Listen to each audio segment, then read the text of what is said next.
ఆకాశంలో orange colour తోకతో వెళ్తున్న ఆ వింత ఆకారం ఏంటి? ఒడిస్సా నుంచి బంగ్లాదేశ్ వరకు అందరినీ భయపెట్టిన ఆ ఫైర్ బాల్ వెనకున్న ఇండియన్ ఆర్మీ సీక్రెట్ ఆపరేషన్ ఏంటో తెలుసా?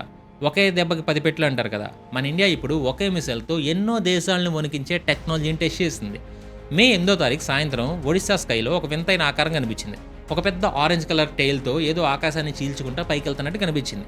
అంటే ఇది ఒడిస్సాలోనే కాదు, వందల కిలోమీటర్ల దూరంలో ఉన్న బంగ్లాదేశ్‌లోని కాక్స్ బజార్ వరకు ఇది కనిపించింది. సోషల్ మీడియాలో దీని మీద వీడియోస్ వైరల్ అవ్వడంతో అందరూ ఇది ఏలియన్ షిప్ ఏమో అని భయపడ్డారు. కానీ అసలు నిజం ఏంటంటే అది మన మినిస్ట్రీ ఆఫ్ డిఫెన్స్ సక్సెస్‌ఫుల్‌గా టెస్ట్ చేసిన అడ్వాన్స్డ్ అగ్ని missile.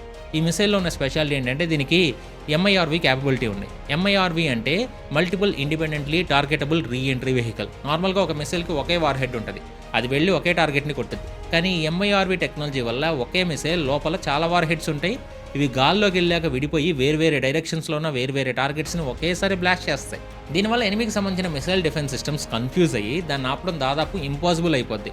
Doctor APJ Abdul Kalam island నుంచి ప్రయోగించిన ఈ మిసైల్ ఇండియన్ ఓషన్ రీజియన్‌లో చాలా టార్గెట్స్‌ని కరెక్ట్‌గా హిట్ చేసింది. అయితే ఇది అంత దూరం వరకు ఎందుకు కనిపించిందో తెలుసా? ఇలాంటి మిసైల్స్‌ని ట్విలైట్ టైంలో అంటే సాయంత్రం చీకటి పడుతున్న టైంలో లాంచ్ చేసినప్పుడు మిసైల్ వెనకొచ్చే ఆ ఎగ్జాస్ట్ గ్యాసెస్ పైనున్న సన్‌లైట్ పడి అలా గ్లో అవుతా కనిపిస్తది.